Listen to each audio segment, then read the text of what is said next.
আসসালামু আলাইকুম ওয়া রাহমাতুল্লাহ। আপনাদের সাথে কথা বলছি প্রফেসর ডক্টর মোহাম্মদ মহিউদ্দিন উজ্জ্বল। আপনাদের সাথে গত অনেক দিন ধরে কথা বলছি বাংলাদেশের অর্থনীতি, রাজনীতি, সমাজনীতি, এগুলো আমাদের আলোচনায় থাকে। আমরা এখন যেটা নিয়ে কথা বলবো, গত কয়েকদিন ধরে বাংলাদেশের সেনাবাহিনীর সাথে বাংলাদেশের সরকারের যে একটা দূরত্ব তৈরি হয়েছে নানা ইস্যুতে, রোহিঙ্গা ইস্যুতে, করিডোর ইস্যুতে, নির্বাচন ইস্যুতে, সংস্কার ইস্যুতে, নানা ইস্যুতে, মপতন্ত্রের ইস্যুতে, সেই ইস্যুগুলো নিয়ে আমরা কথা বলতে চাই। সো প্রথমে যেটা বলা যায় সেটা হচ্ছে গিয়ে বাংলাদেশের সেনাপ্রধান তার অফিসারদের সাথে, তার জওয়ানদের সাথে নিয়মিতই নানা রকম কার্যক্রমে তারা পার্টিসিপেট করেন। এদের মধ্যে এতে তাদের মধ্যে যে সংহতিটা সেটা পুনঃপ্রতিষ্ঠিত হয়। আমরা এটা জানি, বাহিনী হিসেবে সবচেয়ে সুশৃঙ্খল বাহিনী হচ্ছে বাংলাদেশ সেনাবাহিনী। এটা স্বাভাবিক, কারণ এটা যদি না থাকে তাহলে তারা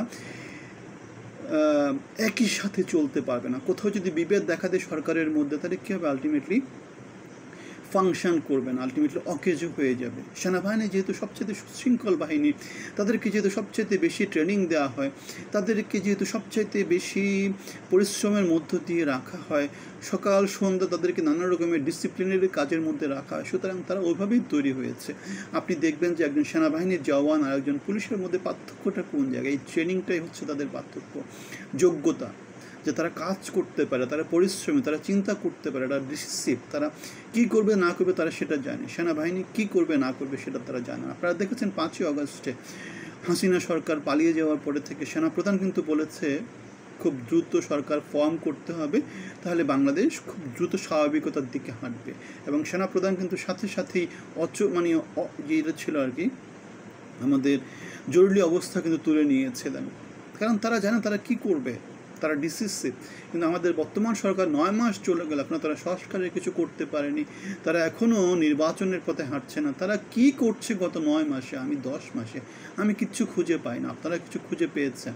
এখন সেনাপ্রধান অথবা আমাদের সশস্ত্র বাহিনীর সাথে 3জন সেনাপ্রধান যারা আছেন, সশস্ত্র বাহিনী, বিমান বাহিনী, তারপর ওদিকে হচ্ছে আমাদের নৌবাহিনী, এতে 3জন প্রধানের সাথে আমাদের প্রধান উপদেষ্টার মিটিং হয়েছিল যমুনাতে, এবং সেখানে আমাদের প্রেস সচিব যেটা বলেছিল আইনশৃঙ্খলা পরিস্থিতি নিয়ে কথা হয়েছিল।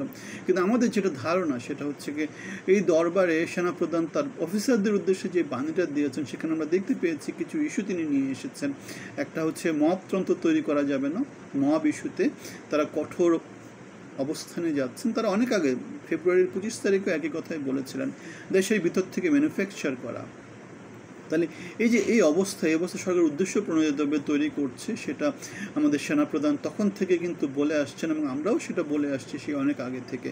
সুতরাং এই অবস্থার যদি পরিবর্তন না হয়, এতদিনও পরিবর্তন হয়নি গত 9-10 মাস, তাহলে সরকারের ব্যর্থতা। এখন সরকারকে বোঝানোর জন্য, আলটিমেটাম দেওয়ার জন্য হয়তোবা তারা যমুনাতে গিয়েছিলেন। তাহলে মপ করা যাবে না, নির্বাচনের পথে বাংলাদেশকে হাঁটতে হবে, ডিসেম্বরের মধ্যে বাংলাদেশে নির্বাচন হতে হবে, কোনো রকমের ব্লাডি করিডোর দেওয়া যাবে না, কোনো করিডোর বাংলাদেশ দিতে পারবে না। আগে রোহিঙ্গাদেরকে নিয়ে যেতে হবে, তারপরে করিডোর। আমরা বার্ডনের পর বার্ডন নিব, সেটা হবে না। আগে তুমি বাংলাদেশকে কিছু দাও, তুমি সবসময় বাংলাদেশ থেকে নিবা, সেটা হতে পারে না। It should be give and take. সুতরাং আমাদের সশস্ত্র বাহিনীর যে অবস্থানটা মানবিক করিডোরের সাথে, সেখানে আমাদের 100% সাপোর্ট আছে। আমরা অনেক দিন ধরে বলে আসছি আমাদের সরকার ফাংশন করছে না, সেখানে আমাদের সশস্ত্র বাহিনীর অনেক কিছু করার আছে, সেটা আমরা অনেক দিন থেকে বলে আসছি। কেন আমাদের ইউনুস সরকার যেভাবে ফাংশন করছে, সেভাবে একটা মুদি দোকানও চলে না। এটা কর্নেল অলি আহমেদ বলেছেন, এলডিপির নেতা, কথাটা সত্য। এইভাবে একটা মুদি দোকানও চলতে পারে না, একটা দেশ তো দূরের কথা। আমাদের বাংলাদেশ গত 9-10 মাস যেভাবে চলেছে, সেভাবে একটা মুদি দোকানও চলে না। সুতরাং কঠোর অবস্থানে সেনাপ্রধান এখন যমুনাতে এবং দরবারে যা হলো সেগুলো আপনাদেরকে বলেছি। এখন আমরা আশা করব যে বাংলাদেশ সশস্ত্র বাহিনী থেকে এই চাপের ফলে বাংলাদেশের সরকার গঠনমূলকভাবে দেশকে এগিয়ে নেবে, ডিসেম্বরের মধ্যে নির্বাচন দিয়ে দিবে, মানবিক করিডোর ইস্যুতে আর কোনো দানায় পানাই করবে না, বন্দরগুলো কাউকে দেওয়ার চিন্তাভাবনা করবে না, বরং সংস্কার কার্যক্রম যেভাবে যতদূর আগানো যায় সেদিকে তারা মনোনিবেশ করবে।